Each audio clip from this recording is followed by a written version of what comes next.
Hey everybody, welcome back to another video. Just picked this hat up from a local builder. His name is Millard Hats.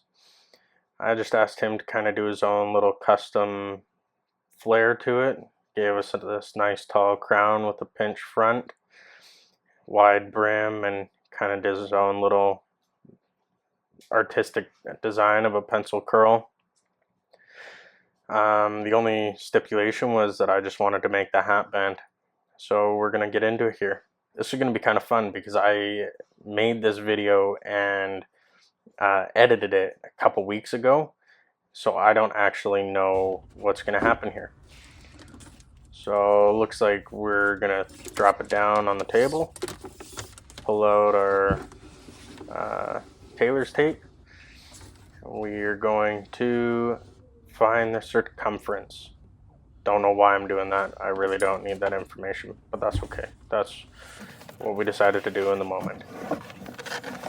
Gonna pull out our nice roll of veg tan leather and cut some random amount off. Alright, I like where we're going with this.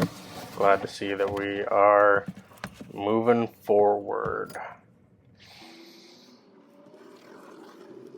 A string and a needle, gonna get us that nice straight, well, not straight, it's not even anywhere near even, that's totally fine.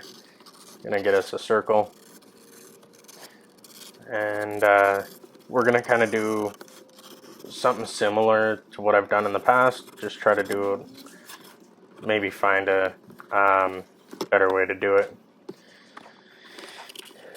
So, oh, our first attempt, nope, okay. I do have that draw gauge set to about 1/4 of an inch. I think that that'll get us a nice even consistency, providing I can figure out what I'm, okay, attempt number 3. We're just gonna keep going around and around until there's no material left. Oh, here we go. Looks like this is going to be the one for us.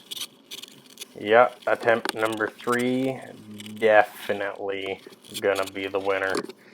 That circle sucks. Okay, yep, just clip off that four corner. Make sharp, oh, yeah. Man, I'm getting frustrated for me. This is attempt number 4. Yeah, figured switching the hands up, switching the direction, that's what was needed. Okay. Alright, apparently I just got a whole new chunk of leather. Those other pieces won't get wasted. I will use them in other projects, whether I'm using little pull tabs or what have you. Now we're just gonna go through, yeah, that wood on a piece of baseboard with a square clamp to the end of it, making about 1/4 of an inch. Yep, that's what's the ticket. That's what we were missing.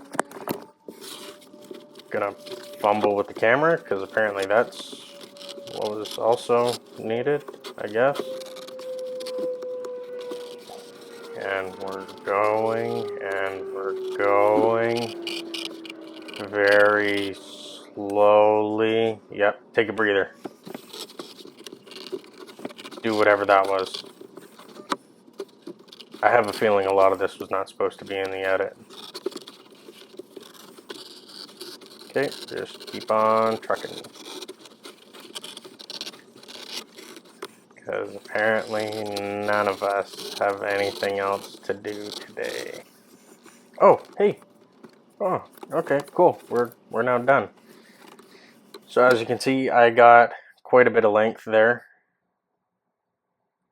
You can see all the mistake pieces that we're not using for this, and the 2 rounds left over. Just gonna put them away. Gonna fumble around. So now what I'm gonna do is I'm gonna find the center of my,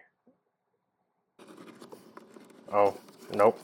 what I'm going to do is I'm going to go through and just try to even out some of the thick spots, just so it doesn't look quite so mixed matched. So what I have here is I actually have two pieces the same length, and now I'm going to find the center of them.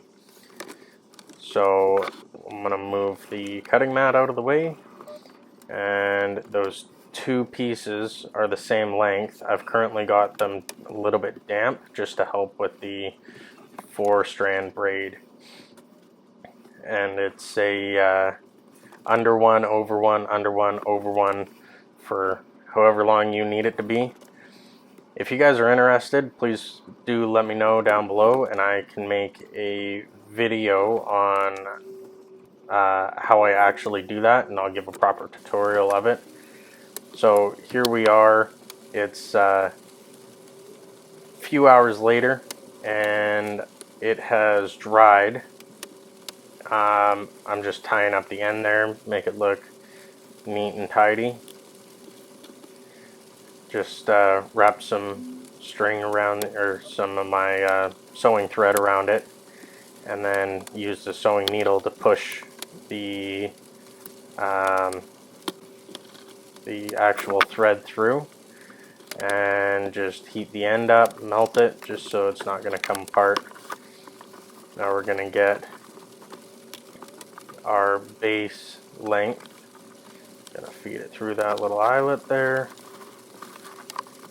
As you can see, I made it significantly extra. Just that way there, I'm not worried about being too little. It's easier to chop it off than to have to try to splice onto it. At that point there, you just got to make a whole new one. I'm going to put a nice big knot in it so it's not going to slip back through the end. Using some pliers just to pull it, make sure it's nice and tight. Still a little bit loose for what I want. So I'm just going to slide that knot down ever so slightly. You don't want to go too tight, otherwise it'll actually push on the crown, and then it'll be snug on your head if, you know, the hat's already that perfect size. And there it is. It'll sort itself out as I wear it. Thank you. Please don't forget to subscribe and leave a comment. Hope to see you guys later.